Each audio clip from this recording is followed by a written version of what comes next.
Merci beaucoup, frère Neville. Que le Seigneur te bénisse, mon frère. Bonjour, mes amis. Ça fait plaisir ce matin. C'est un privilège, ou plutôt un grand privilège, devrais-je dire, d'être de retour ici, au tabernacle, et d'avoir ce temps consacré à notre adoration matinale et à notre communion autour de la parole du Seigneur. Je crois qu'il a été dit une fois, « Je suis dans la joie quand on nous dit « Allons à la maison de l'Éternel ». Être de nouveau avec frère Neville et avec mes bons et précieux amis. Je pense qu'il fait un peu frais ou un peu chaud là-bas derrière. Et nous avons, je pense, quelques éventails dont vous pouvez vous servir avec vos mains, comme ceci.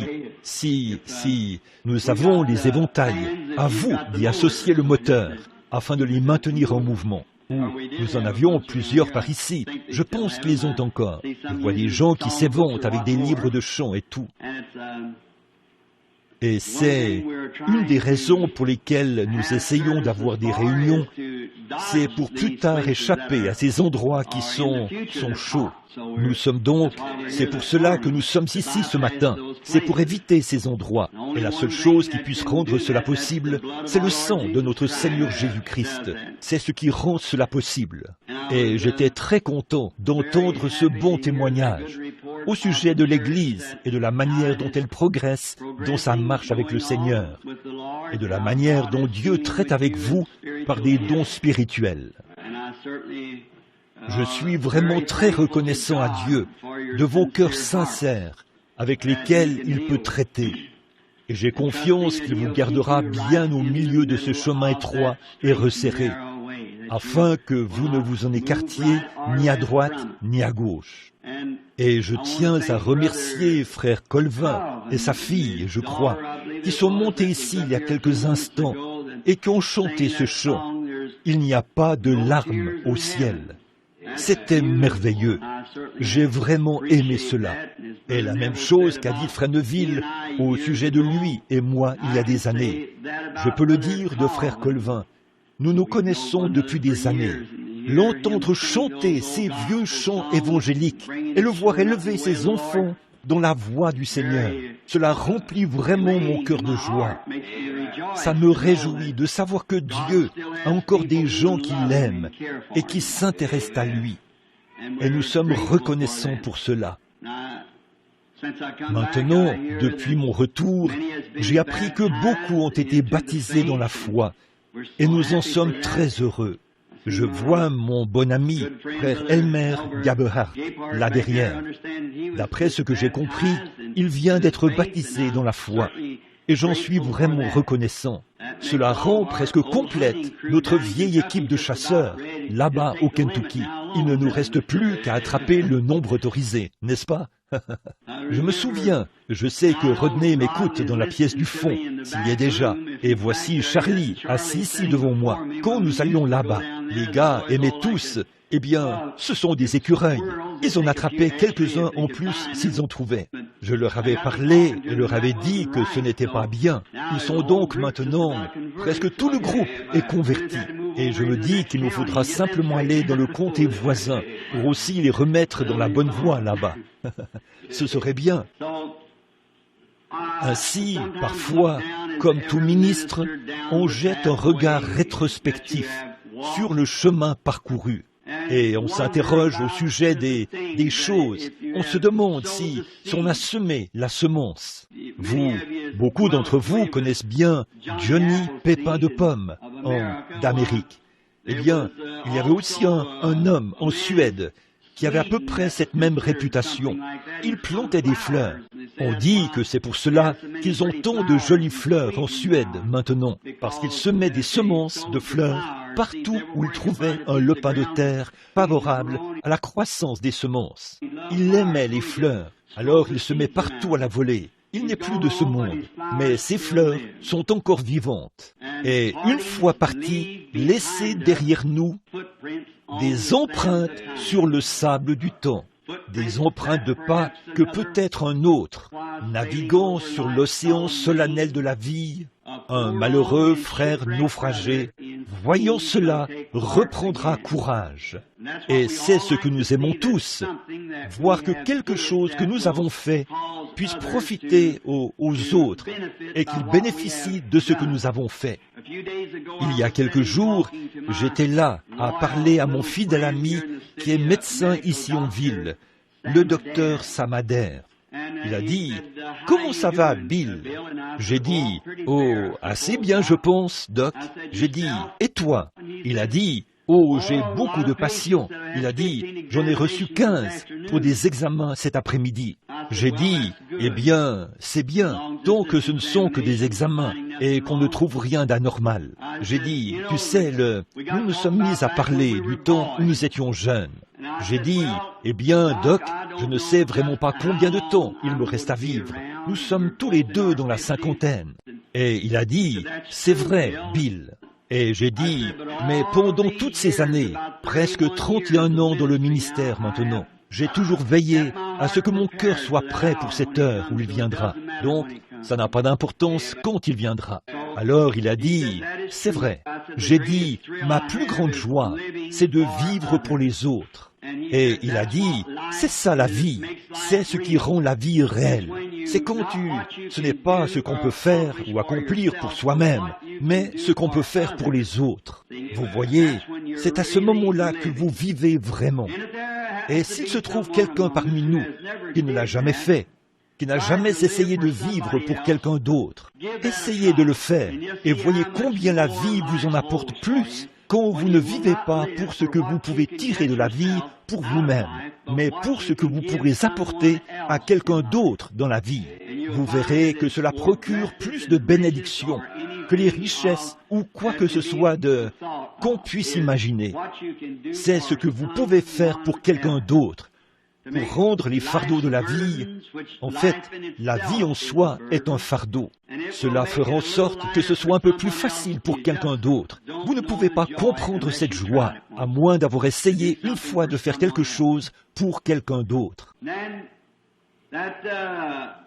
Ainsi donc, cela m'amène à penser à ces 31 ans, très bientôt, passés au service du Seigneur. Je me dis que de temps à autre, chaque homme pense au moment où il aura fait son dernier service, quand sa dernière heure sera venue, et il jette un regard rétrospectif sur le chemin pour voir ce qui était accompli, ce qui s'est passé. As-tu accompli quelque chose? Et si, je viens de le dire, ce qui compte, c'est ce que vous faites pour les autres. Je me demande souvent ce qu'il en sera quand j'arriverai à la fin de ma route. Et nous ne savons pas à quel moment cela arrivera. Aucun de nous ne le sait. C'est donc à cela que je pensais, et je passais en revue le sentier que j'ai parcouru au cours de ma vie. J'ai vu les différentes collines, les buissons de ronces, les pierres, les chemins difficiles, les sentiers faciles. Et ce que j'ai fait dans ces moments-là, un de ces jours, tout cela ressurgira à l'heure de mon départ. Et il en sera ainsi pour chacun de nous. Nous pouvons tous être certains de ça, que cela ressurgira devant chacun de nous quand viendra cette heure-là.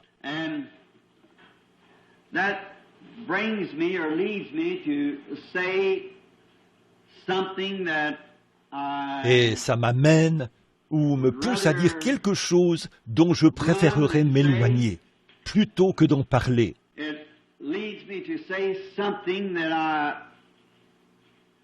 Cela me conduit à dire quelque chose que ça me brise complètement le cœur de le dire. Mais ce que je vais dire, je suis obligé de le dire. Je suis conscient que ceci est enregistré et que le monde entier l'entendra. Mais j'ai quitté le ministère pour une raison qui me désole et m'amène à devoir le quitter. Et peut-être que beaucoup d'entre vous l'ont appris. Je ferme mon bureau et tout, et je quitte le champ de mission. Je ne sais pas où notre Seigneur me conduira, et je n'ai aucun contrôle là-dessus, ou ce qu'il voudra que je fasse. Mais je pense à la fin de la route qui est devant moi. Down along life's journeys, I have made so many mistakes. J'ai commis tant d'erreurs sur le chemin de la vie, Sorry. et de tout mon cœur, j'en suis vraiment désolé. Parce que, je suppose, être un humain, avoir des faiblesses et tout, amène une personne à faire des choses ou à dire des choses et même à poser des actes contraires à ce qu'elle aurait souhaité. Mais, étant donné la faiblesse de l'être humain, eh bien, nous avons ces moments-là. Mais, s'il y a une chose dans mon cœur à laquelle j'aspire, c'est bien d'entendre ces paroles de notre Seigneur Jésus à la fin de ce voyage, l'entendre dire « Tu as fait du bon travail, mon bon et fidèle serviteur. » J'ai dit bien des fois que j'aurais aimé être là quand il a dit « Venez à moi ». Mais mon désir, c'est de l'entendre dire « Bon travail ». En effet, je n'ai pas entendu cette voix originelle qui a dit, à l'époque où on rédigeait la Bible, « Venez à moi ». Mais je désire vraiment l'entendre dire « Bon travail ». Et s'il y a une chose que j'ai toujours voulu être, et que dans mon cœur je désire être, c'est d'être un véritable serviteur de Jésus-Christ, mon Seigneur et Sauveur.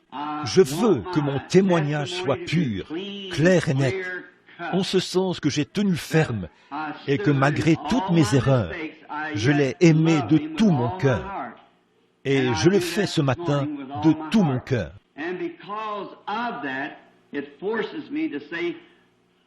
Et à cause de cela, je suis dans l'obligation de dire que je quitte le ministère, étant donné que quelque chose s'est élevé parmi les gens qui m'amène à le faire.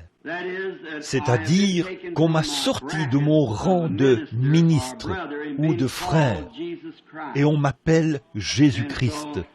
Et donc on m'appelle, cela ferait de moi un antichrist. Et je préférerais rencontrer Dieu comme un lâche, plutôt que de le rencontrer comme un antichrist qui prendrait sa place.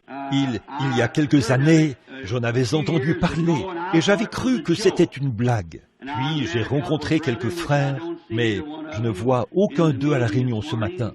2 ou 3 d'entre eux, une fois au cours d'un voyage de pêche, et ils ont abordé le sujet avec moi en ces termes. « Frère Branham, n'êtes-vous pas le Messie oint, le Christ ?»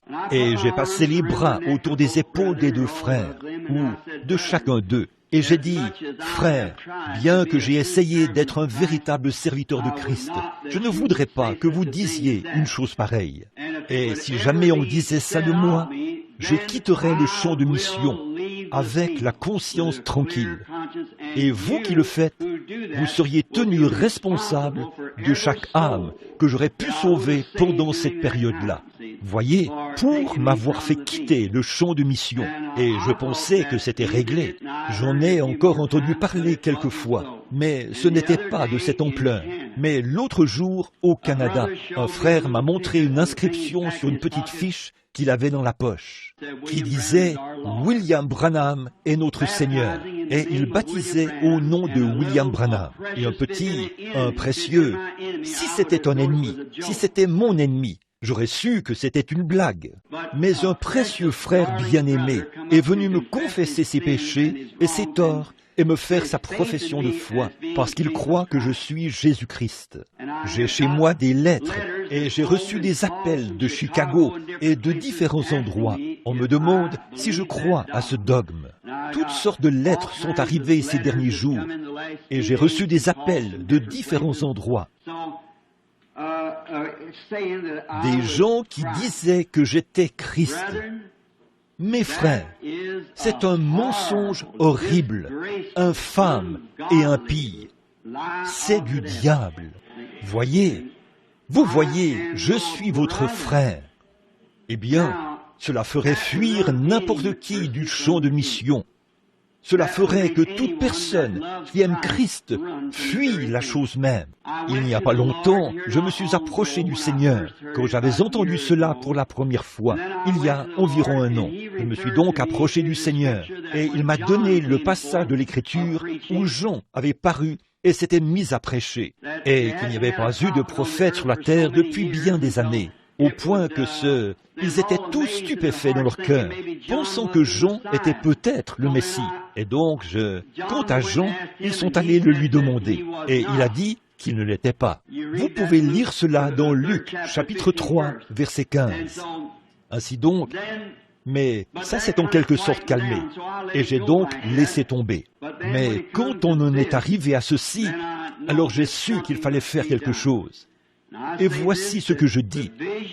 Pour ce qui est des visions, ou de l'ange du Seigneur qui est apparu près du fleuve, si c'est ici mon dernier message, ou la dernière chose que j'ai à dire à l'Église, ou au monde, tout cela, c'est la vérité, pour ce qui est de l'ange du Seigneur. À maintes reprises, j'ai gardé silence quand les gens m'ont appelé prophète, parce que, dans le Testament en anglais, un prophète n'est qu'un prédicateur, quelqu'un qui prophétise, qui annonce la parole, et ainsi de suite. Ça, je pouvais le supporter, parce qu'on pouvait en quelque sorte passer outre, mais de là à se faire appeler le Christ oint, ou quelque chose de ce genre, c'en était trop pour moi. Donc, je ne pouvais vraiment pas le supporter. Ainsi donc, je suis venu, après avoir terminé les réunions au Canada, j'ai découvert que tout au nord, parmi les Esquimaux ou les Indiens qui habitent là-haut, cette chose s'était glissée parmi eux. Cela m'a donc complètement démoli, et la partie de chasse que j'avais prévue depuis si longtemps, je ne pouvais plus la faire. J'avais peur d'avoir un accident de chasse, si vous comprenez ce que je veux dire. J'étais tout tremblant, pire qu'en ce moment où je me tiens ici. Et je ne pouvais vraiment pas supporter ça, voir 31 ans de ministère se retrouver ainsi dans le caniveau du diable. Dans le « que dira-t-on quand je serai parti ?»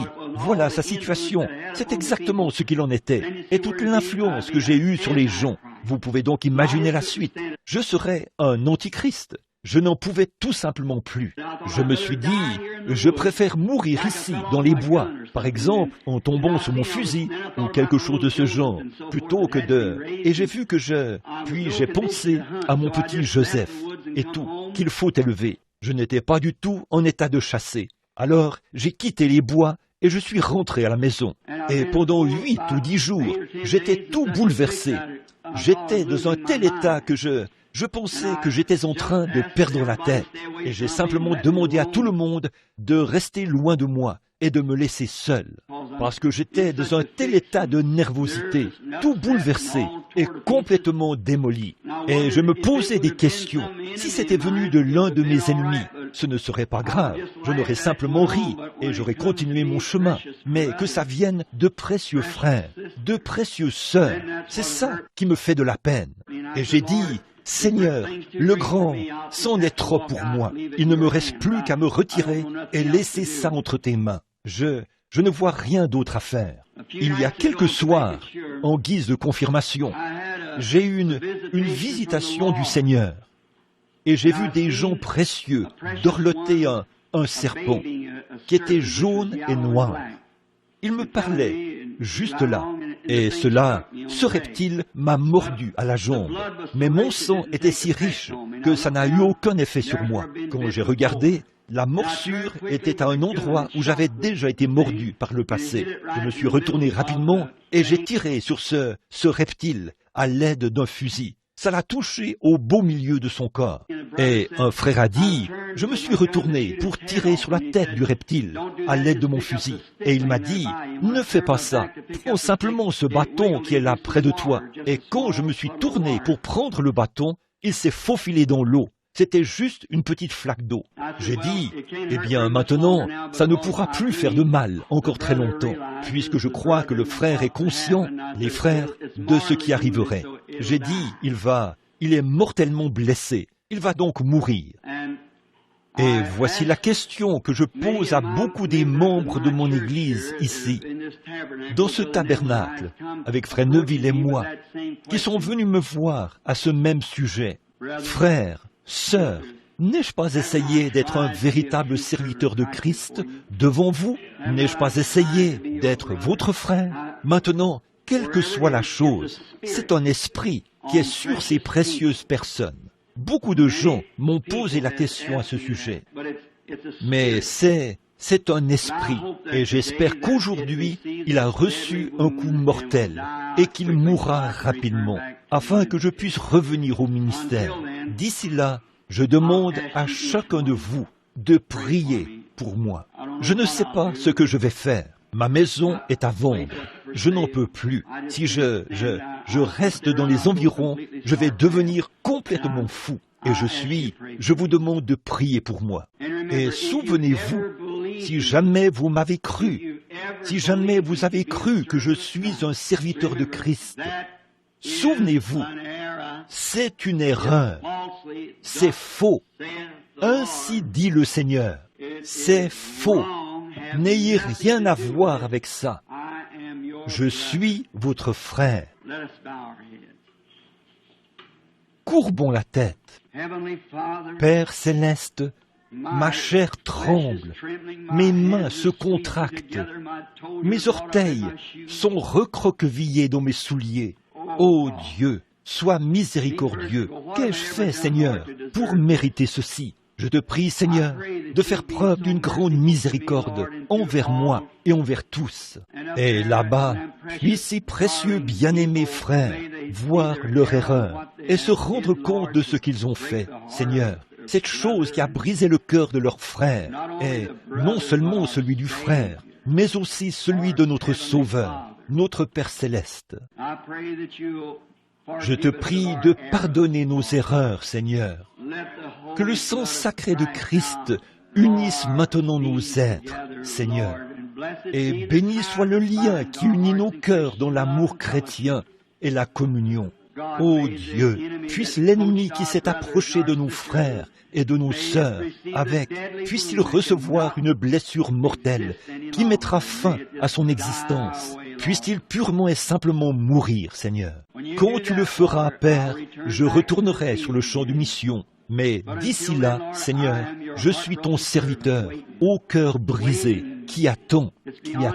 C'est au-delà de tout ce que je peux faire. Avec des larmes, des pleurs et des supplications, j'ai essayé de toutes mes forces, Seigneur. Tu connais mon cœur, d'arrêter ça avant que ça n'aille aussi loin. Mais c'est aller au-delà de tout ce que je pourrais faire. Alors, Père, je remets ça entre tes mains, ici sur cette chaire, où j'ai prêché pendant toutes ces années. Je remets ça entre tes mains. Maintenant, occupe-toi de cela, Père, à ta propre manière divine. Et quand tout sera fini et que tout sera réglé, alors ton serviteur reviendra. D'ici là, j'attendrai de recevoir une réponse de toi, Seigneur.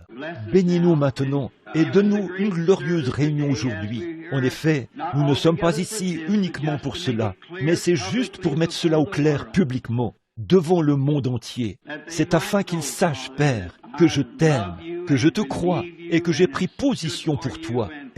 Et que je le veux. Si je dois partir, Seigneur, que je parte avec un cœur pur et ce véritable témoignage que je t'ai cru et que j'ai mis ma confiance en toi. Accorde-le, et je te louerai, et nous te rendrons gloire d'âge en âge. Par Jésus-Christ. Amen. Maintenant, dans les Écritures, ouvrons la Bible et prenons-le. J'ai pensé que ce serait une bonne chose ce matin, si Frère Neville n'y voit pas d'inconvénient, de simplement continuer pendant quelques instants dans... que je n'entende plus jamais parler de cela parmi vous. Priez simplement et ne laissez pas cela entrer. Barrez la voie à cela. Voyez, j'ai 52 ans, mais je me dis que si jamais Dieu m'épargne et qu'il me reste encore un peu de temps à vivre, je veux consacrer chaque instant de ce temps à Christ. Donc, souvenez-vous, je quitte parce que je suis poussé à le faire.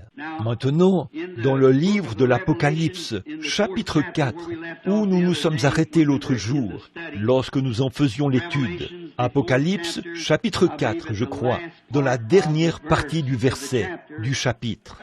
Eh bien, combien aime l'Apocalypse?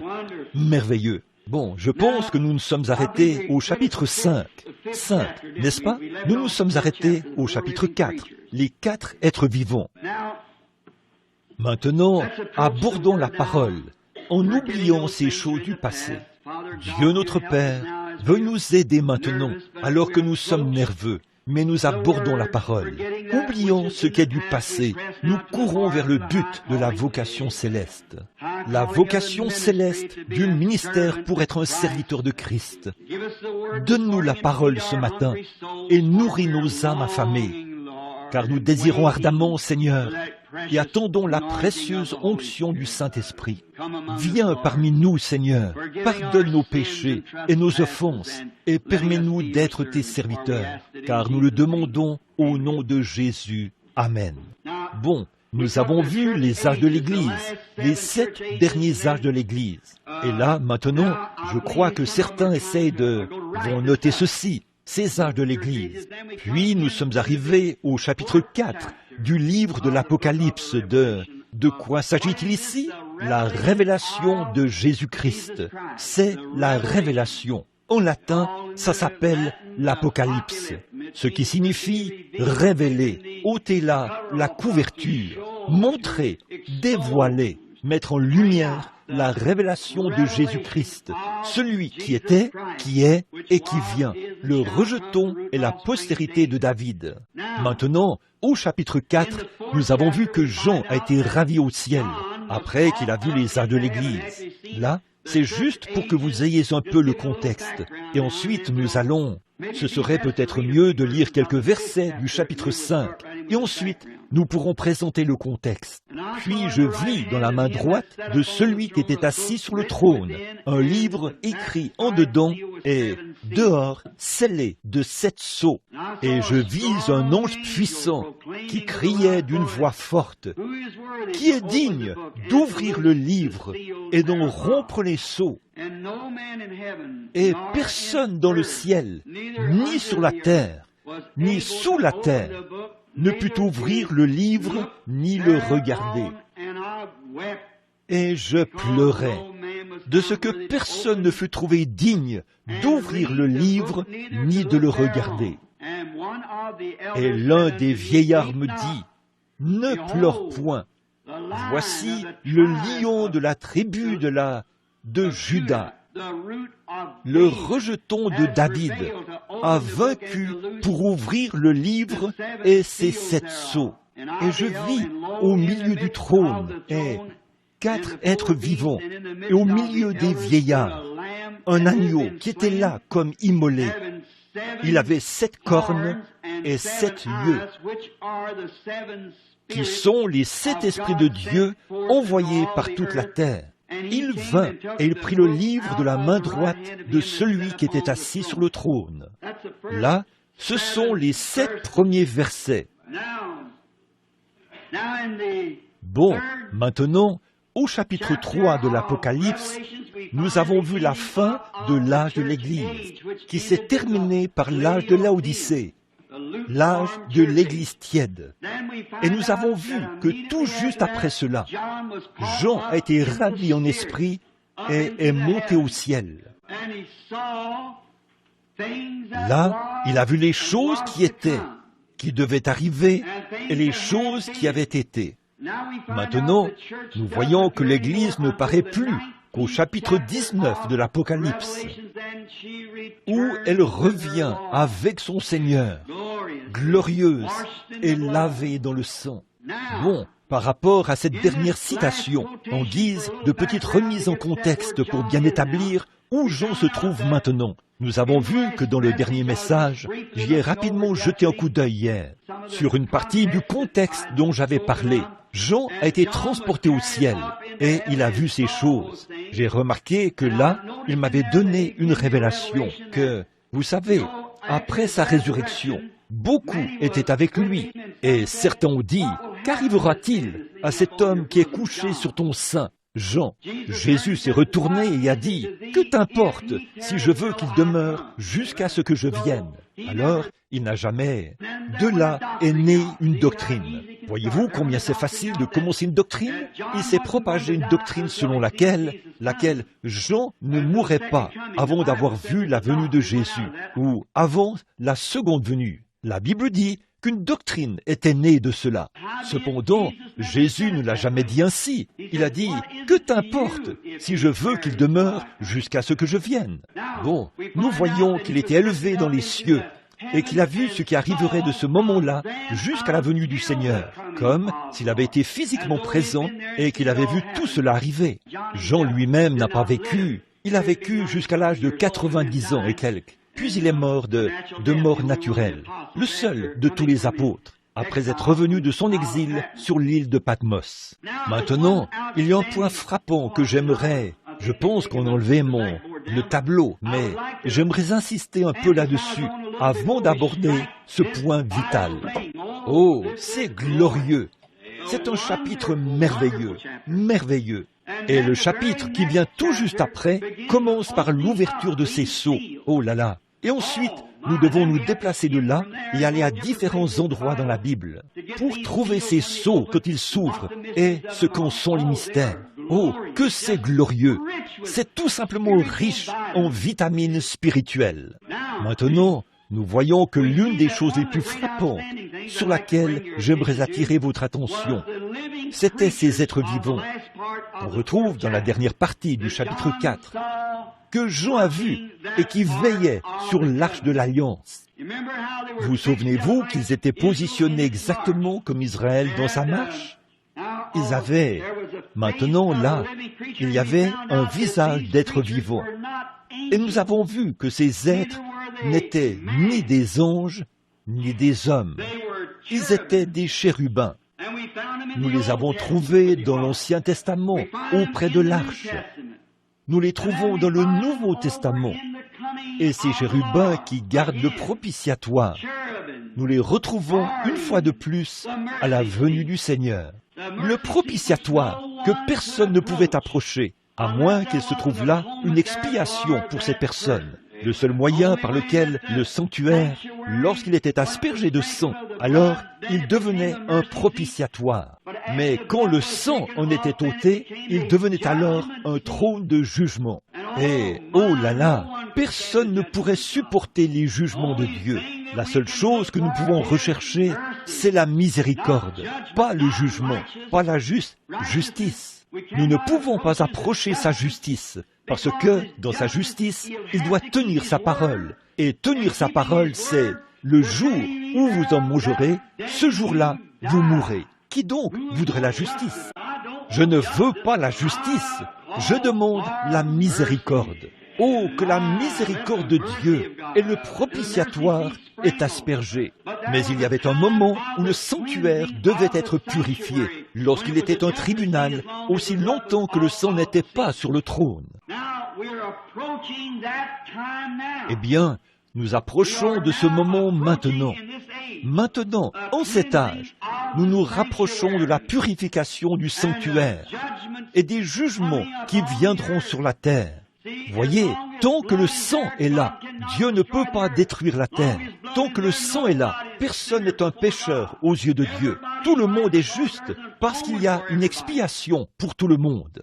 Mais si vous refusez cette expiation et que vous n'entrez pas dans sa présence, alors vous êtes un pécheur. Vous êtes au-delà de la portée de cette miséricorde. Et là, vous vous êtes jugé vous-même. Mais maintenant, pendant qu'il y a de la miséricorde, mais quand vient le moment de la purification du sanctuaire, le sang est ôté du propitiatoire. Et là, la colère de Dieu tombe sur la terre. Oh là là, que Dieu soit miséricordieux envers nous, afin que nous ne soyons pas trouvés en ce jour-là sans la miséricorde de Dieu. Maintenant, nous voyons ici, je vais en quelque sorte essayer de spiritualiser cela ici, ou de vous le dessiner à la main, que le camp d'Israël comportait 4 coins. On plaçait l'arche au centre, et aux 4 côtés de la tente, il y avait 3 tribus d'Israël. Et 3 fois 4 font 12, ou plutôt 4 fois 3 font 12. Et chaque groupe de 3 avait un chef, et chaque chef de tribu, l'un d'eux était Ruben. Il campait toujours au sud. il était la tête d'homme. Éphraïm était à l'ouest, avec 3 tribus. Il était le bœuf. Puis à l'est se trouvait Juda, qui est le lion. Et au nord, il y avait Dan, qui était l'aigle. Maintenant, remarquez, vous souvenez-vous d'eux? Vous vous en souvenez très bien. Comment nous les avions dessinés? L'aigle, le bœuf, l'homme et le lion. Maintenant, si vous remarquez, c'est Judas qui gardait la porte orientale. Et Christ est le lion de la tribu de Juda. Il descendra des cieux à l'Orient et entrera par la porte. C'est par la porte orientale de la tribu de Juda qu'il entrera. Et il est le lion de la tribu de Juda. Et nous voyons dans notre message de ce matin qu'on l'appelle encore le lion de la tribu de Juda. Le rejeton, le commencement même de David. David était le roi éternellement, et Christ sera assis sur le trône de David dans le millénium. Il est le roi éternel. David ne manquera jamais d'un successeur. Alléluia. David ne manquera jamais d'un successeur. Dieu l'a promis. Il a dit, David ne manquera jamais d'un successeur. Jamais. Vous dites, qu'en est-il aujourd'hui? Où sont les juges juifs? Il a encore une postérité. Christ est son fils selon la chair. Il y en a un qui est assis là. David n'en manquera pas. C'est vrai. Et Christ est ce lion de la tribu de Juda, la tribu dont David est issu. Alors, nous voyons qu'ils étaient les gardiens du propitiatoire. Ils gardaient le propitiatoire. Rien ne pouvait l'atteindre. Il fallait d'abord traverser les tribus avant de pouvoir atteindre le propitiatoire. Chaque homme était prêt à donner sa vie. Chaque Israélite dans le camp était prêt à mourir, plutôt que de voir quoi que ce soit pénétrer dans le camp et prendre le propitiatoire. Et là, nous voyons que c'était l'ordre de l'Ancien Testament. Et dans l'ordre du Nouveau Testament, nous voyons la même chose, que le propitiatoire était entouré de gardes. Oh, j'espère que vous le saisissez. Le propitiatoire est toujours gardé. Il s'y trouve encore des gardes. Nous avons vu que ces gardes sont Matthieu, Marc, Luc et Jean. Ce sont eux qui gardent le livre des actes, les actes du Saint-Esprit accomplis parmi les apôtres, c'est-à-dire le livre des actes du Nouveau Testament. Et Matthieu, Marc, Luc et Jean, ces 4 qui ont écrit les évangiles, assurent tous la garde du propitiatoire, pour montrer que c'est Dieu, le Saint-Esprit, aujourd'hui. Chacune de ces écritures, Matthieu, Marc, Luc et Jean, confirmera, chacun en ce qui le concerne, le véritable évangile du Seigneur Jésus-Christ et les actes du Saint-Esprit. Ainsi, quand nous allons au-delà de cela, alors ce n'est plus ça, mais cela confirme le véritable message. Comme nous le voyons dans Actes 2:38, où il est dit « Repentez-vous et soyez baptisés au nom de Jésus-Christ pour le pardon de vos péchés. » Et aujourd'hui, ils ont adopté le nom de Père, Fils et Saint-Esprit pour leur baptême. Il n'y a aucun passage de l'Écriture pour appuyer ça. Ça n'a aucun fondement. Il n'y a rien qui puisse garder ça. Rien du tout. Vous dites, Matthieu l'a dit. Matthieu en a assuré la garde. Matthieu 28, 1-18 dit de quelle manière arriva la naissance de Jésus-Christ. Marie, sa mère, fiancée à Joseph, se trouva enceinte par la vertu du Saint-Esprit, avant qu'ils eussent habité ensemble. Tout cela est arrivé alors que Joseph, son époux, plutôt, qui était un homme de bien, qui ne voudrait pas la diffamer, se proposa de rompre en secret avec elle de cette manière. Comme il y pensait, voici, un ange du Seigneur lui apparut en songe et dit, « Joseph, fils de David, ne crains pas de prendre avec toi Marie, ta femme, car l'enfant qu'elle a conçu vient du Saint-Esprit. » Donc, le Saint-Esprit et Dieu le Père, c'est la même personne. Sinon, il avait 2 pères. Voyez? Alors, vous le voyez, elle enfantera un enfant, donnera le nom de Jésus. Et cela arriva afin que s'accomplit, avait annoncé prophète. Dieu serait avec nous. On l'appellera Emmanuel, c'est-à-dire Dieu le Père, le Fils et le Saint-Esprit, en un seul nom, Jésus-Christ, ce qui garde cette porte contre l'erreur. Il y a quelques jours, à Chicago, devant une association pastorale de Chicago, celle du Grand Chicago, je savais, le Saint-Esprit m'a réveillé dans la nuit et m'a dit, « Tiens-toi près de la fenêtre. » Il a dit, « Il y a un groupe de ministres qui veulent te rencontrer lors d'un petit déjeuner. » Il a dit, « Fais attention, ils vont t'attaquer sur ce sujet. » J'ai dit, « Merci Seigneur. » Il m'a montré où ça se passerait. Et je suis allé dire à quelques ministres, frère Carlson et frère Tommy Hicks, comment ça se passerait. J'ai dit, l'endroit que vous avez réservé, ce ne sera pas cet endroit-là. Nous serons dans un autre endroit. Je leur ai dit où le docteur Meade serait assis, qu'un homme de couleur entrerait et s'assoirait comme ceci, et tout ce qu'il en serait. Alors, ce matin-là, ils ont dit, mon fils m'a parlé et a dit, papa, iras-tu là-bas alors qu'il y a toutes ces disputes? Et j'ai dit, je ne vais pas là-bas pour me disputer. Je vais là-bas avec l'onction du Saint-Esprit, avec une parole de Dieu qui assurera la garde du propitiatoire, aussi longtemps qu'il sera là.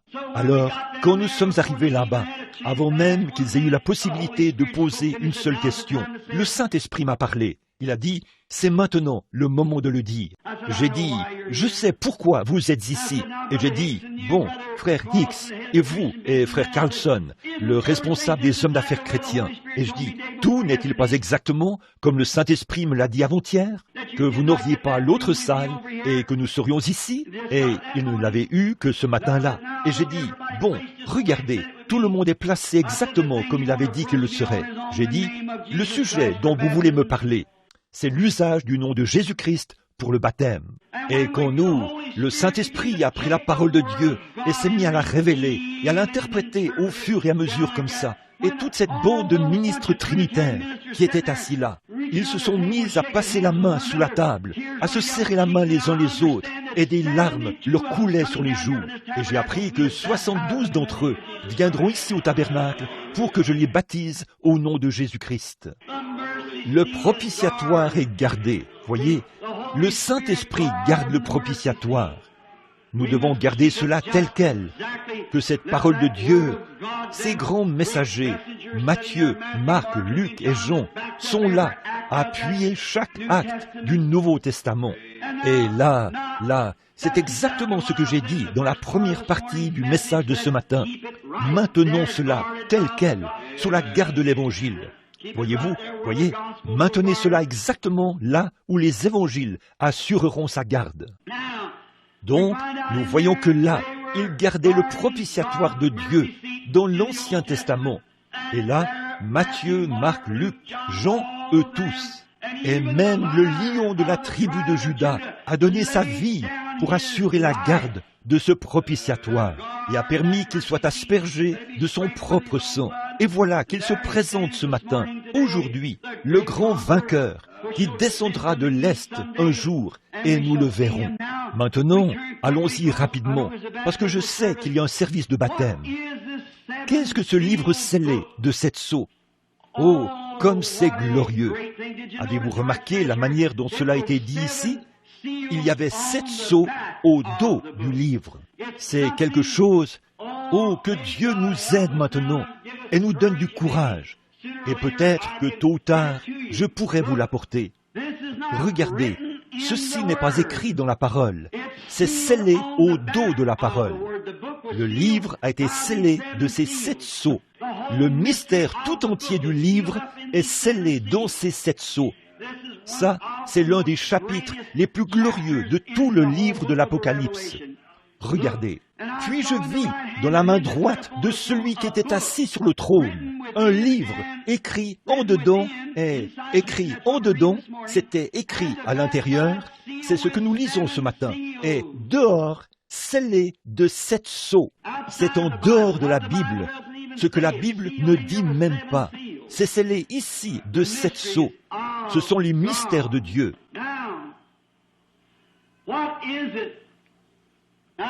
Maintenant, qu'est-ce que c'est? Maintenant, remarquez, un sceau, ça représente un produit terminé, quelque chose qui a déjà été testé, mis à l'épreuve, et qui est ensuite scellé. où est, en étant scellés du Saint-Esprit, nous avons maintenant le gage de notre salut. Ça, c'est le gage de notre salut. Revenons en arrière, juste un instant. J'ai noté un passage de l'Écriture ici, plusieurs passages. Je n'aurai pas le temps de les aborder tous, mais revenons dans Éphésiens un petit instant et lisons le Éphésiens chapitre 1, afin que vous puissiez en saisir le véritable sens. Paul, apôtre de Jésus-Christ, par la volonté de Dieu, aux saints qui sont à Éphèse. Et souvenez-vous, Jean avait adressé cette lettre aux Éphésiens, à Éphèse, et aux fidèles en Christ, ceux à qui Paul avait prêché, ceux qu'il avait élevés et nourris de l'Évangile. Vous voyez, Éphèse est aux fidèles en Christ. Autrement dit, ça s'adresse à ceux qui sont déjà en Christ. Comment entrons-nous en Christ? Nous avons tous été baptisés dans un seul esprit pour former un seul corps. Et c'est le corps de Christ.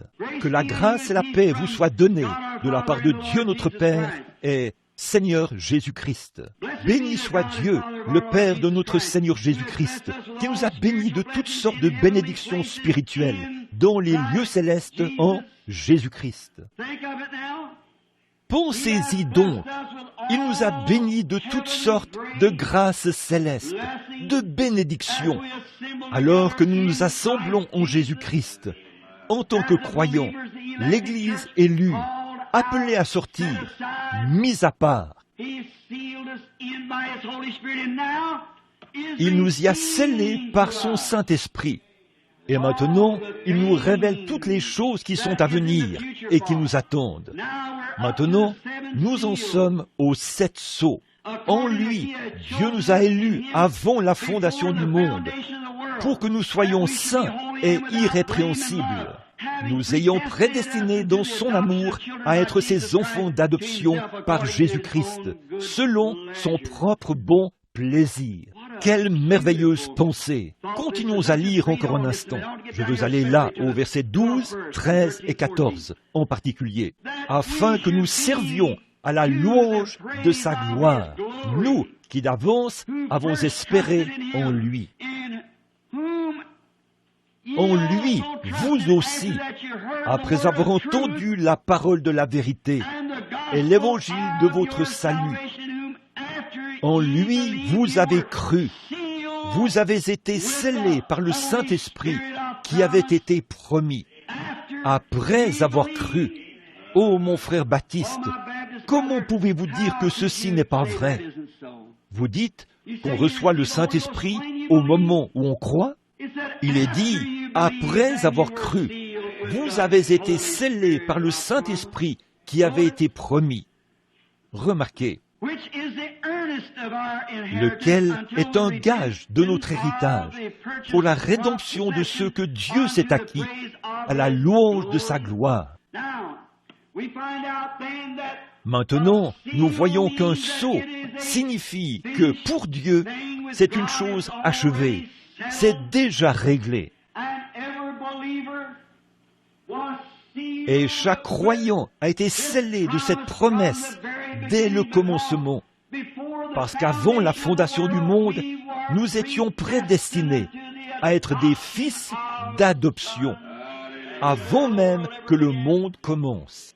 Oh, quelle belle espérance! Cela nous donne un repos sûr et solide, une ancre de l'âme qui n'est pas ballottée ici et là, mais qui est ancrée en Christ, une espérance sûre. Nous ayons prédestinés, avant la fondation du monde, à être des fils d'adoption par Jésus-Christ.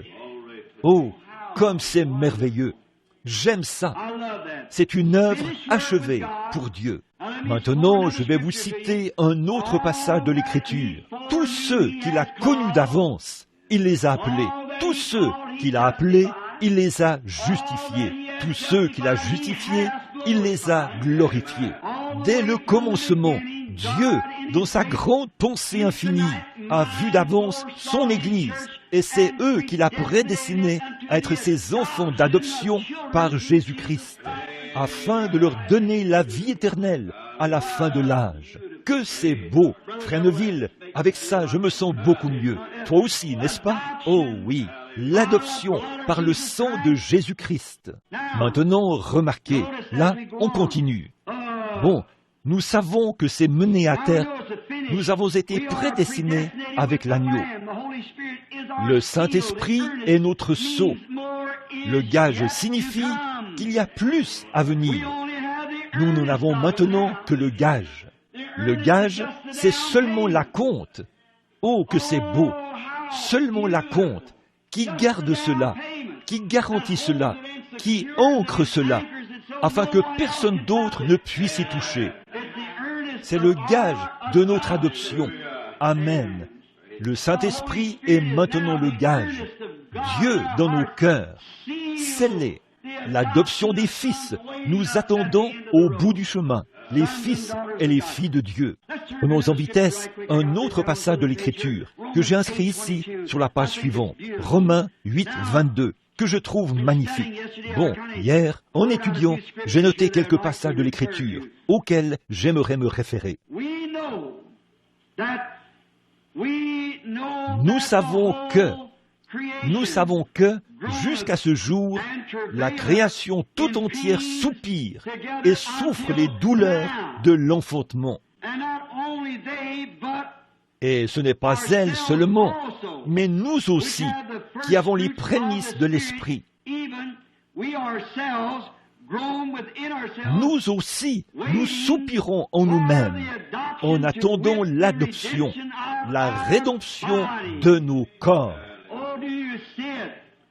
Oh, le voyez-vous? La création tout entière soupire, a dit Paul. Tout soupire. Regardez les arbres comme ils luttent. Regardez les fleurs comme elles luttent pour vivre. Et le gel va simplement les ravager. Regardez les arbres comme ils luttent pour étendre leurs branches afin de chanter la gloire de Dieu. Voyez? Tout, la nature tout entière, tous les animaux, tous les oiseaux, oh, comme ils s'envolent à toute vitesse pour échapper à l'ennemi, tout soupire. Et nous-mêmes, a dit Paul, nous aussi, nous soupirons avec eux, car nous attendons la rédemption de notre corps. Mais maintenant, ils ont soupiré pendant toutes ces années, jusqu'à maintenant. Maintenant, nous avons le gage de notre héritage. Oh là là, qu'est-ce que nous avons? Nous avons la preuve que Dieu est vivant. Nous avons la preuve que Dieu est avec nous. Nous avons la preuve que Dieu ne nous a pas abandonnés, que nous sommes à lui et qu'il est à nous. Parce que nous, dans notre corps, nous sommes maintenant la demeure du Saint-Esprit de Dieu qui s'écrie « Abba, Père ». Et rien ne pourra jamais nous enlever cela. Nous sommes ancrés en Christ. Maintenant, les arbres n'ont pas cela, la nature n'a pas cela, mais nous, malgré tout, nous continuons à soupirer avec eux, parce que nous n'avons pas encore reçu notre pleine adoption. Par contre, nous en avons le gage, puisque nous avons été élevés au-dessus des choses du monde, et sommes maintenant devenus des fils et des filles de Dieu. Quelle sorte de gens devrions-nous donc être? Oh là là, quand nous pensons à cela, pensez-y. Nous avons maintenant le gage et notre esprit gémit, désireux de recevoir la pleine adoption. Mais nous en avons maintenant le gage. Quand nous recevons le Saint-Esprit, c'est là le gage de notre adoption complète ou de notre salut complet. Oh, que c'est beau! J'aime vraiment ça. Très bien. Nous attendons la pleine adoption qui se produira quand? À la première résurrection. C'est là que nos corps seront changés. Nous ne serons plus les créatures méprisables que nous sommes. Nous aurons un corps semblable à son corps glorieux, parce que nous le verrons tel qu'il est, et nous serons semblables à lui. Lorsqu'il apparaîtra, nous apparaîtrons à sa ressemblance. Nous aurons un corps semblable au sien, un glorieux corps glorifié. Alors toutes les épreuves et les luttes de la vie se dissiperont en une petite brume et se volatiliseront à tout jamais. Et dans ces tentes où nous habitons sur la terre, nous gémissons maintenant. Nous attendons que ce gage, que le salut s'accomplisse dans toute sa plénitude. Mais nous avons là, dans ces tentes d'argile où nous habitons, quelque chose qui nous dit que nous nous sommes élevés jusqu'à un certain niveau. Amen. Le gage, qu'est-ce que c'est? C'est le petit acompte qui garantit cela, frère Dow.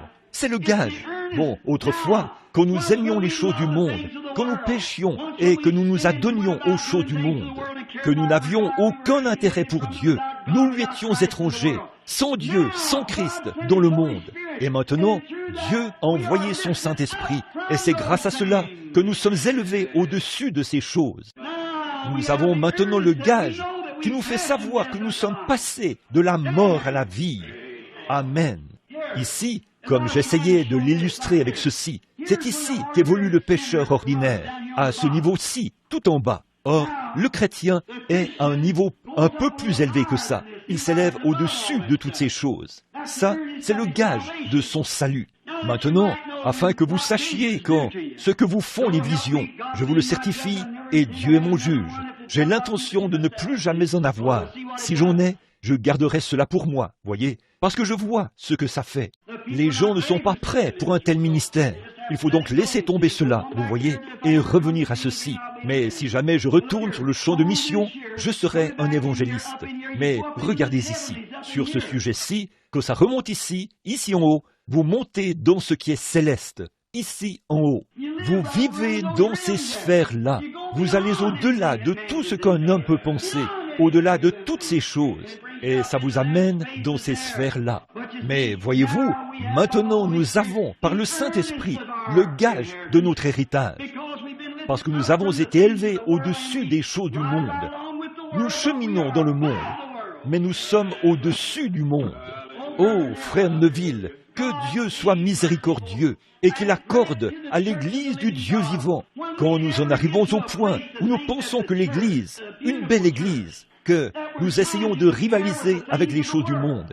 Nous essayons d'avoir une meilleure équipe de basketball que la leur. Il nous faut avoir un meilleur bâtiment.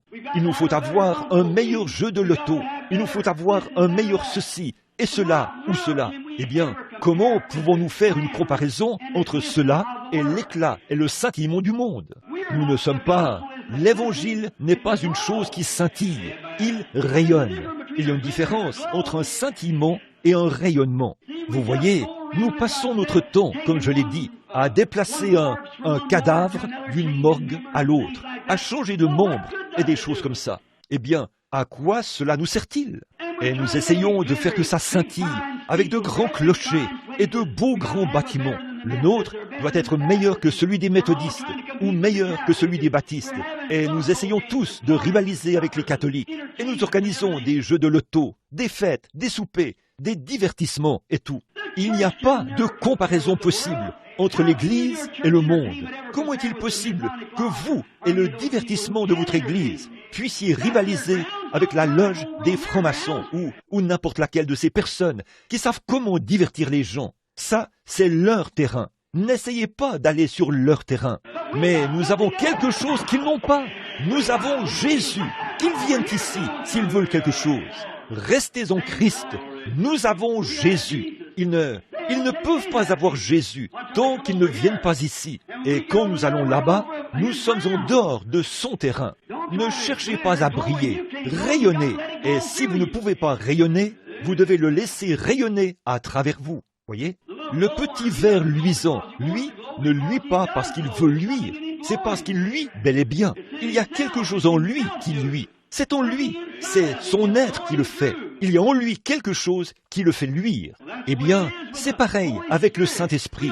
Nous n'avons pas à être étranges, à être différents, à être quelque chose de plus. Lâchez prise et menez une vie simple et laissez simplement Dieu vivre à travers vous. Cela rayonnera pour l'Évangile. Voyez, pas scintiller. Le scintillement, ça amène les singes à sauter sur des choses comme ça. Tout ce qui brille.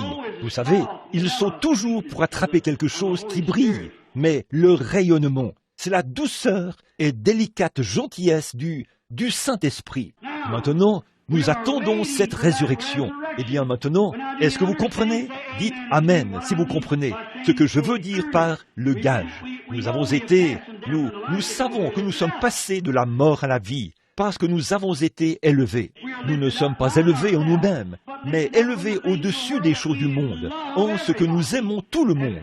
Dieu nous aime, et nous le savons. Nous regardons nos vies, et nous voyons que ça, c'est le Saint-Esprit, parce que nous ne nous intéressons plus aux choses du monde. Voyez, voilà, tant que vous aimez le monde ou les choses du monde, alors l'amour de Dieu n'est pas encore en vous, voyez. Mais tant que vous êtes au-dessus de cela, alors vous savez que vous avez votre héritage, voyez. Vous êtes en route vers votre pleine rédemption. Et maintenant, cela ne viendra pas, voyez-vous, tant que nous n'aurons pas tout d'abord, nous devons voir Jésus.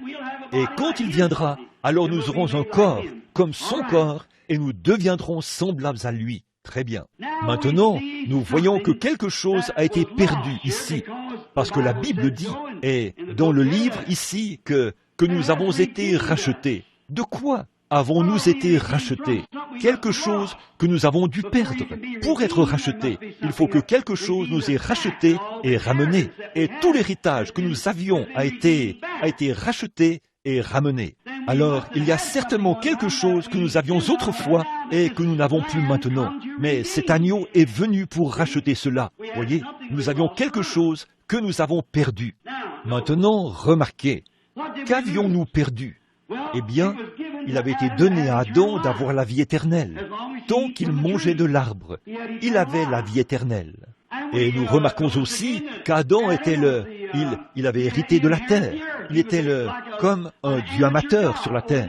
La terre lui appartenait. Tout avait été remis entre ses mains. Il pouvait en faire ce qu'il voulait. Il lui avait donné un nom et une appellation, et il en faisait ce qu'il voulait. Il était vraiment un fils de Dieu. Maintenant, dans la chute, Adam a perdu le titre de propriété. Il l'a perdu au profit de Satan. Satan s'est emparé du titre de propriété. Adam a fait preuve d'une grande paresse et il n'a pas racheté ses droits, car il ne pouvait pas les racheter. Mais Satan, qui n'en est pas le propriétaire légitime, mais il le possède. Il est le Dieu de cette terre. La Bible dit, il possède cela. Pas vraiment parce qu'il l'a obtenu de façon légitime, mais il possède cela. Là, vous saisissez? Satan possède cela. Il le tient dans sa main. La mort est dans sa main. La terre est dans sa main. Le monde lui appartient. Chaque nation lui appartient. Il gouverne et contrôle le monde entier. Et tout dans le monde. C'est ce que Satan fait. Mais, Dieu merci, nous ne sommes pas de ce monde. Voyez? Donc, voilà, c'est ça. Voyez? Et nous sommes, je ne veux pas dire l'Église. Il ne contrôle pas l'Église. Il ne contrôle que le monde.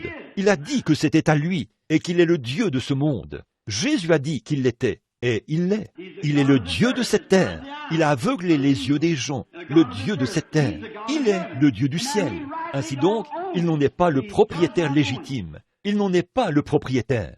Mais il a perdu Adam a perdu le titre de propriété de cela, de ceci, de tout ce que nous possédions, la vie éternelle et la terre, qui est notre héritage. Jésus a dit dans Matthieu 5, « Heureux les débonnaires, car ils hériteront la terre. » Voyez? Eh bien, nous ne la possédons pas en ce moment. Et regardez, ni Adam, ni aucune de ses postérités ne la possédait. La postérité d'Adam a absolument tout perdu. Elle aussi, il ne s'agit pas de la postérité d'Adam. Peu importe combien nous essayons d'embellir ce monde, et combien nous essayons de bâtir de belles grandes maisons et tout, cela n'appartient toujours pas à la postérité d'Adam. Non, monsieur. Cela n'appartient pas à la postérité d'Adam. Non, monsieur. Parce que Satan s'en est emparé au complet. C'est vrai, car Adam l'a perdu. Maintenant, oh là là, oui, il y a tant à dire là-dessus. Je ne veux pas prendre trop de temps maintenant pour que nous en ayons pour le service de baptême. Très bien. Il la possède, mais il n'en est pas le propriétaire légitime. Satan. Quand le propriétaire légitime l'avait perdu, il n'y avait qu'un seul moyen de la racheter. Et pour cela, il fallait un proche parent. C'était le seul qui pouvait légitimement la racheter. Et bien sûr, ce proche parent nous a été donné dans la naissance virginale de Jésus-Christ. Maintenant, je veux dire quelque chose ici. La première chose à laquelle nous voulons retourner, c'est si nous retournons ici, dans l'Ancien Testament, je crois que je l'ai noté ici quelque part, Lévitique 25. Vous qui prenez des notes, dans Lévitique 25, 23 à 24, on peut y lire les lois du rachat. Pour racheter quoi que ce soit, tout un homme, quand Dieu a donné à Israël à partager le pays, par l'entremise de Josué. Chaque tribu et chaque famille a reçu un territoire. C'était leur possession dont les enfants héritaient. Bon, si cet homme devenait pauvre et perdait quelque chose au profit d'un autre homme, le seul moyen de racheter cela, c'était de passer par un proche parent. Mais finalement, cela devait être restitué. Cet homme ne le détenait que pour un certain temps. Cela devait être restitué au propriétaire originel. C'est vrai, cela devait être restitué au propriétaire originel. S'ils étaient de la tribu de Juda, s'il se trouvait là quelqu'un, et cela avait été attribué à son père, alors c'était à lui de reprendre cela, ou à un proche parent. Mais en fait, personne d'autre ne pouvait légitimement, on pouvait détenir cela, on pouvait en détenir le titre. On pouvait détenir le titre jusqu'à ce que la dette soit payée. Mais quand l'homme qui avait le droit à cela se présentait, la personne qui, disons par exemple, que je possédais une propriété et que je l'ai perdue, que je l'ai vendue à Fresneville, qui est d'une autre tribu, celle de Juda, ou que je l'ai peut-être vendue à un étranger. Et il en était le propriétaire légitime, il en était propriétaire. Il pouvait y entrer, cultiver la terre et en recueillir les produits et tout. Mais en réalité, il n'était que le détenteur du titre. Il ne pouvait pas en être le propriétaire. C'était une loi en Israël. Maintenant, lisez dans Lévitique 25, et vous verrez qu'il ne pouvait pas en être le propriétaire légitime. Il n'en était que le détenteur. Eh bien, disons par exemple que mon fils voudrait, Billy qui est là derrière, voudrait venir acheter ce terrain. Eh bien, alors, si c'est un étranger, ou Fresneville, ou une autre personne qui en était propriétaire, où on détenait le titre de propriété. Là, puisque la personne est mon proche parent, ou qu'on a une relation de sang, l'autre personne ne pouvait plus continuer de le détenir. Non, monsieur, il devait le céder une fois que le prix était payé. Oui, monsieur, dès qu'il lui aurait versé, disons, 25 000 $ pour la propriété. Eh bien, disons que frère Tony venait dire, « Frère Neville, je vais acheter la propriété de frère Branham. » Il ne pourrait pas le faire. Frère Neville dirait, « Non, monsieur, je ne veux pas la vendre. » Eh bien, combien donneriez-vous pour cela? 25 000 $. Eh bien, je vous donnerai 35 000 $. Je vous donnerai tel et tel montant. Peu importe ce que vous voulez me donner. Je ne veux pas la vendre. Je vais la garder. Mais Billy Paul pourrait se présenter là et dire, « Je veux la propriété de mon père. Voici vos 25 000 $. Il serait obligé de céder. C'est vrai, parce que c'était une loi. Oh, alléluia! J'espère que vous, les chrétiens, vous voyez cela. Nous sommes le sel de la terre. Dieu a donné cela à ses fils. Il nous a donné la juridiction sur toute la nature, sur tous les animaux, sur toute vie, partout. Mais Adam, notre Père, l'a perdu au profit de Satan. Mais à qui cela revient-il? Au propriétaire légitime, à Dieu qui l'a créé. Amen. Ce n'est pas étonnant que Jean ait dit qu'il a pleuré amèrement, car il ne pouvait trouver aucun homme qui était digne de la racheter. Il fallait que ce soit un homme qui en soit digne. Jean a dit, « J'ai pleuré amèrement, de ce que personne n'a pu prendre le livre, ni le regarder, ni en rompre les sceaux. » Il a dit, pas personne dans le ciel, personne sur la terre, personne sous la terre, personne nulle part. Personne. Là, il n'a jamais manqué d'égard envers les anges. Souvenez-vous, cette terre n'a pas été donnée aux anges. C'est l'héritage de l'homme. Gabriel en était digne, c'est certain. Quelqu'un d'autre l'était. Michel aurait pu l'être. Pas en tant que... Il aurait peut-être été trouvé digne de le faire. Mais aucun homme n'en était digne. Voyez? Et Jean a pleuré bruyamment. Quelqu'un a dit, c'est parce qu'il ne s'est pas trouvé digne. Ce n'est pas ça. Jean était sous l'influence du Saint-Esprit. Il ne pouvait pas commettre une telle erreur. Mais il n'était pas le seul à ne pas être digne. Il ne pouvait trouver personne qui soit digne.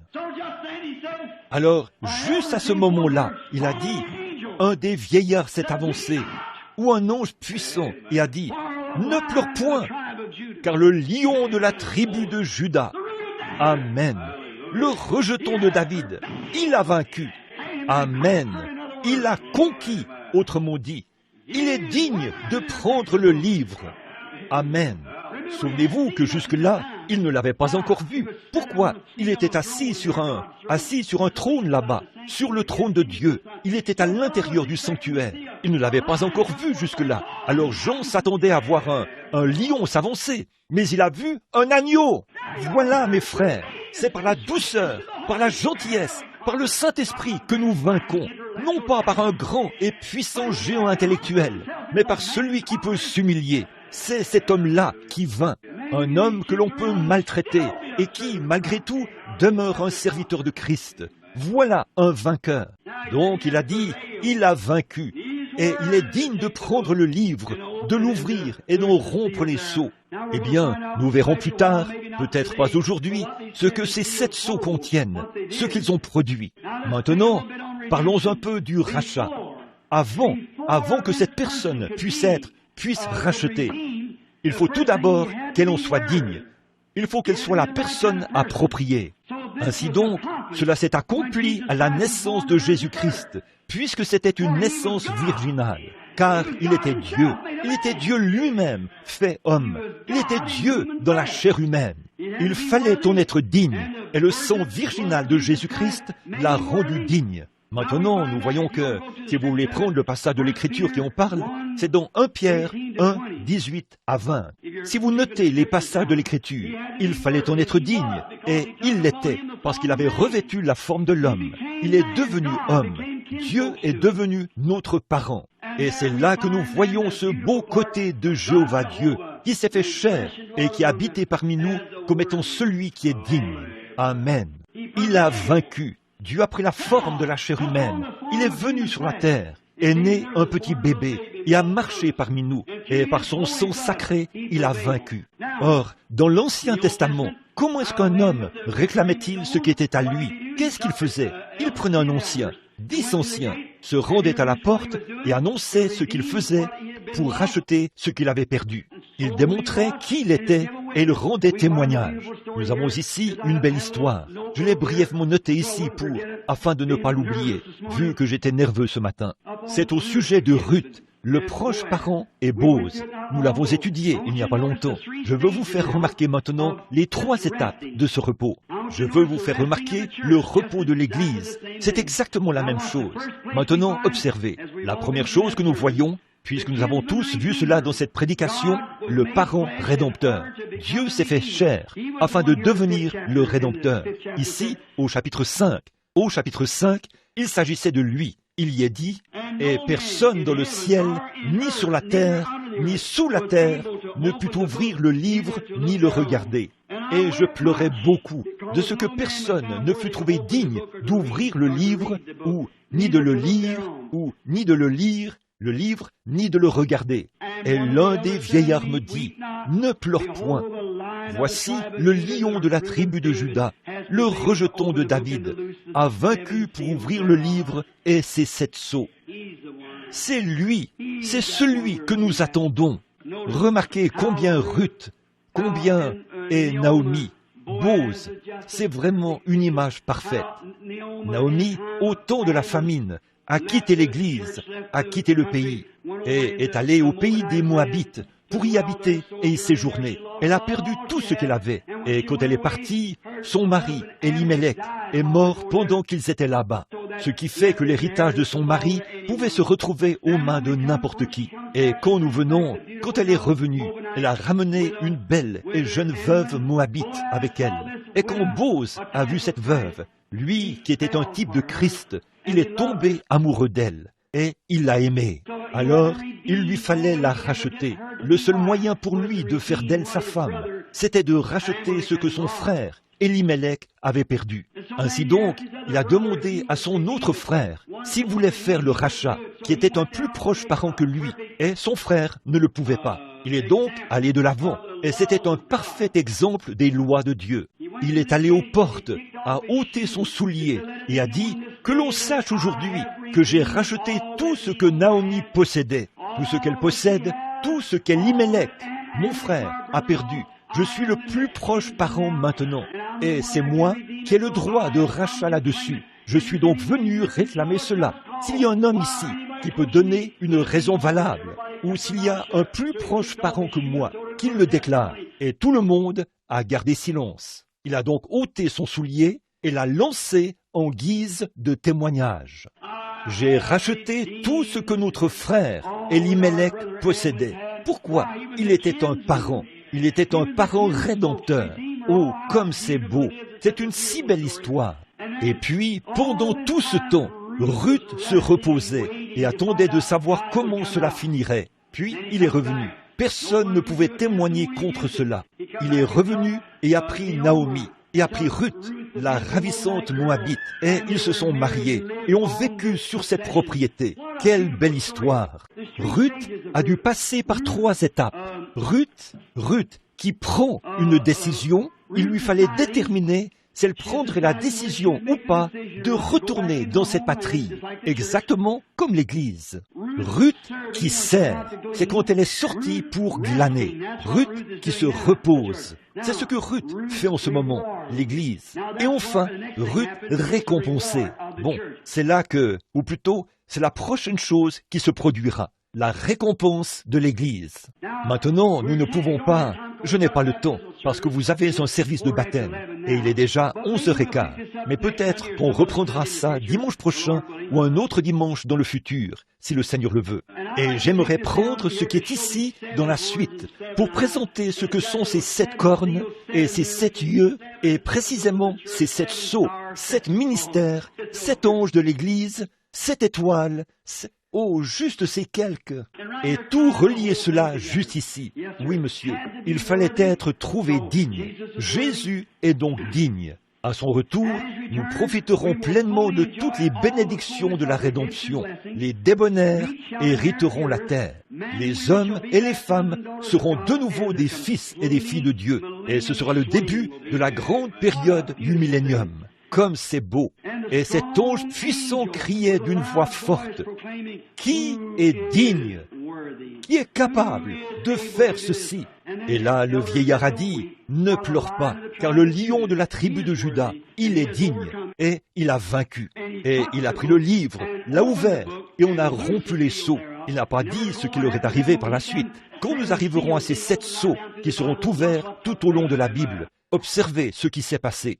C'est ici même, dans ce livre scellé de 7 sceaux, que nous commençons maintenant, que se trouve le mystère entier de toutes les bénédictions rattachées à la rédemption de Dieu. Souvenez-vous, il est l'agneau, c'est lui seul qui l'a racheté.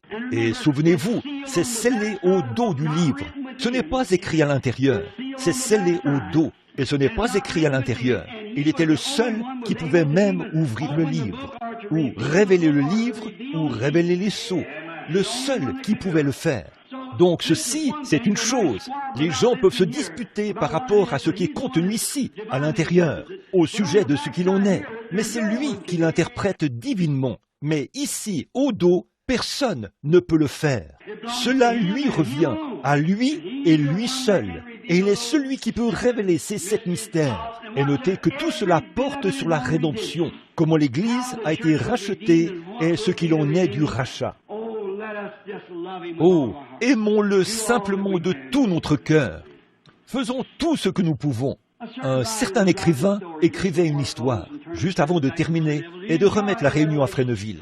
Aimez-vous l'Apocalypse? Oh, j'aime vraiment ça. Nous n'en avons vu que 3 versets ce matin, mais nous y reviendrons. Remarquez, nous avons juste... Un écrivain écrivait un livre au sujet d'une jeune fille qui cherchait à trouver Dieu. Et bien des fois, quand nous allons à la recherche de Dieu et que nous cherchons Dieu, si Dieu était partout et que vous, il avait un très grand, eh bien, s'il était assis sur un grand trône ici quelque part, alors tout le monde croirait en Dieu. Si Dieu était assis sur un grand trône ici quelque part, disons par exemple, il trône dans cette ville-ci, il est ici. Voici Dieu, et vous allez à sa rencontre, il peut juste... Et les choses changent comme ça. Eh bien, tout le monde croirait en lui. Alors la foi serait inutile. Nous n'aurions alors pas besoin d'avoir la moindre foi, voyez-vous, ce serait réglé. C'est ainsi que l'on sera dans le millénium. Mais en ce moment, il appelle, essaie de trouver ceux qui, tout semble mystérieux et sombre, et vous ne savez pas comment vous y prendre. Mais par la foi, nous le croyons. Nous croyons. C'est la raison d'être de ceci. Vous comprenez ça, frère Elmer? Voyez, Bon, si Dieu était assis là, sur un trône, on dirait, eh bien, le voici, le voilà, voici Dieu, il habite là-bas, à un certain endroit, on va y aller. Et on dirait, cher monsieur Dieu, voudrais-tu faire ceci? Oui, je vais le faire. Psst, et ce serait fait, voyez? Eh bien, évidemment, ça, c'est Dieu, tu vois? Oh, ça, on voit bien. Alors, il n'y aurait pas besoin. La foi serait vaine. La foi ne sert à rien quand on est absolument certain. Et si chaque personne dans ce monde était un chrétien, et si tout le monde était un chrétien rempli de l'esprit, eh bien, nous n'aurions plus besoin de foi. Nous n'aurions pas besoin de foi du tout. Et la foi, c'est la chose même par laquelle nous sommes sauvés. La foi, c'est pour cette raison qu'il faut nécessairement que certains soient en désaccord là-dessus, pour que nous puissions mettre notre foi en action. Vous comprenez maintenant? Il faut que le côté opposé existe. Voyez, il faut que la femme mauvaise existe pour que la vraie femme soit mise en valeur. Voyez, il faut que le mensonge existe pour que la vérité se démontre avec certitude et qu'elle brille de tout son éclat. Si tout était la vérité deviendrait quelque chose de très banal. Voyez, mais voyez-vous, c'est quelque chose de noble, c'est quelque chose d'authentique. À ce moment-là, la vérité, la foi et tout. Donc, nous y voilà. Alors, nous devons avoir ces choses, le pour et le contre. C'est ce qui arrive. Vous devez avoir de bons jours pour vous faire apprécier, ou de mauvais jours pour vous faire apprécier les bons jours. Vous devez goûter un peu à la maladie pour vous faire apprécier une bonne santé. Voyez? Et vous devez avoir vos vallées pour vous faire apprécier le sommet des montagnes. Et puis, un de ces jours, alors tout sera sommet de montagne, tout sera santé, tout sera Dieu. Tout sera joie. Simplement, il y aura des joies sans fin. Mais d'ici là, voyez, nous devons avoir ce pour et ce contre. Maintenant, que tous ceux qui comprennent cela disent Amen. Cette fille disait qu'elle cherchait à trouver Dieu partout où elle allait. Elle allait à cette église-ci, cette église-là, ou que sais-je encore. Mais elle n'arrivait pas à le trouver. Et une fois, sur le chemin, elle a vu. Il y avait sur le chemin un vieil homme, un petit homme. Et sur le dos, il transportait toute une grande cathédrale. Il avançait sur le chemin. Elle a dit, « Oh, brave homme !» Elle a dit, « Oh, que vous êtes gentil !» a-t-elle dit. « Mais vous transportez tout ça sur votre dos !» a-t-elle dit. « Ça va vous écraser !» Il a dit, « Non, ça ne m'écrasera pas. » Et a ajouté, « Car je suis le rocher sur lequel elle est bâtie. C'est lui. » Prions. Ô rocher des âges, je suis si heureux de chevaucher à l'intérieur de la cathédrale, sachant que nous nous reposons sur le rocher. Oh, ce rocher, il a dit, ce n'est pas plus lourd que du papier. Et alors que le rocher avance rapidement avec cela, les jolies cloches se mettent à carillonner à l'intérieur. Ô rocher des âges, cache-nous dans ta miséricorde. Transporte-nous sur le chemin et sur le fleuve de la vie, afin que notre cœur soit rempli de joie et de louanges qui tintent en ton honneur tout le long du chemin. Nous te remercions pour la visitation du Saint-Esprit dont la parole ce matin, alors qu'il est venu et a rendu la parole si réelle pour nous. Pardonne-nous nos manquements et tout ce que nous avons fait ou dit de mal. Pardonne-nous cela. Aide-nous à être de meilleurs chrétiens, ô Dieu notre Père. Nous te prions afin que ta miséricorde repose sur nous. Ma demande, Seigneur, si c'est ta volonté, c'est que nous puissions très vite revenir pour terminer ces chapitres-ci et prendre ces 7 sceaux. Nous attendons avec impatience, Seigneur, à ce moment où tu nous permettras de le faire. Et Père, ici même, dans notre petite Église, nous te prions de nous l'accorder pour que nous puissions comprendre ces grandes choses de Dieu, pas parce que nous le méritons, Seigneur, mais parce que notre cœur affamé le désire ardemment. Nous te prions de l'accorder. Nous prions pour notre frère Neville, Seigneur, notre fidèle pasteur envoyé de Dieu. Nous prions pour lui, afin que tu l'aides et le bénisses, lui et sa douce petite épouse, cette jolie petite femme et ses jeunes enfants. Nous prions pour tous les administrateurs, les diacres et tous ceux qui fréquentent cette Église, non seulement pour les nôtres, mais pour les autres et tous ceux qui invoquent ton nom. Je prie pour mes amis d'un bout à l'autre du pays. Une annonce de dernière seconde, et les voilà présents. Père, je te remercie vraiment pour cela. Je te prie de hâter le jour où Jésus viendra et où nous serons tous rassemblés, où il n'y aura plus ni jour, ni nuit, ni de temps, puisque cela se sera fondu dans l'éternité, et que nous pourrons tous être ensemble pour toujours. Accorde-le, Seigneur. Et s'il y en a ici ce matin, Seigneur, qui ne te connaissent pas comme leur sauveur, puisse-il avoir le désir de connaître cet agneau qui tient le livre du mystère scellé de cette sceau dans sa main. Ô Dieu, puissions-nous le connaître, afin que le jour où nous verrons ces sceaux s'ouvrir, nous puissions voir de quoi Dieu nous parle. Nous le demandons pour la gloire de Dieu, par le nom de son Fils, Jésus-Christ.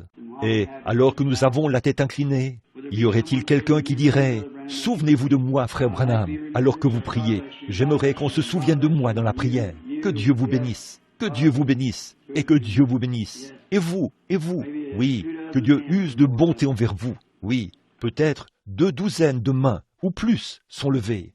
Ô Seigneur, tu vois leurs mains, tu connais leurs désirs, tu sais ce qu'ils ont dans leur cœur. Moi, je ne le sais pas. Je te prie de leur révéler, Seigneur, ta bonté et ta miséricorde. Accorde-leur le pardon pour ce qu'ils ont fait, quelle que soit la chose. Si c'est la maladie, Seigneur, guéris leur corps et rétablis-les. Fais-le, Père, alors que l'onction du Saint-Esprit est sur la réunion, sur l'assemblée en ce moment. Puisse le grand Dieu du ciel oindre et bénir tellement tous ceux qui sont dans cette présence divine. Qu'en repartant d'ici ce matin, nous puissions dire, notre cœur ne brûlait-il pas au-dedans de nous? Accorde-le, Seigneur.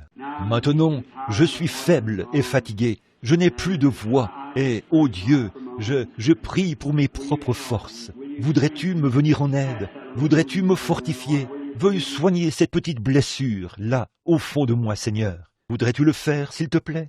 Que la sainte huile de Dieu agisse là, à l'intérieur, et sur toutes les autres blessures, Seigneur, partout et pour tous. Nous voulons vivre, Seigneur, pour ton honneur et pour ta gloire. Accorde-le, et guéris tous les malades et les affligés. Et que la gloire te revienne, Seigneur, parce que nous sommes conscients que dans peu de temps, nous n'aurons plus ces réunions. Elles seront terminées, elles seront du passé. Ainsi, Père, bénis-nous maintenant. Nous te le demandons tous ensemble au nom de Jésus-Christ. Et puis, Père, nous te prions aussi de te souvenir de ceux qui se feront baptiser ce matin au nom du Seigneur Jésus, afin que tu leur accordes le baptême du Saint-Esprit pour ta plus grande gloire et ton honneur. Accorde-le, Père. Nous remettons tout entre tes mains maintenant. Et Père, en faisant tout cela, je m'y inclus. Ne m'oublie pas, Seigneur. Aide-moi maintenant. Je fais cette prière au nom de Jésus. Amen.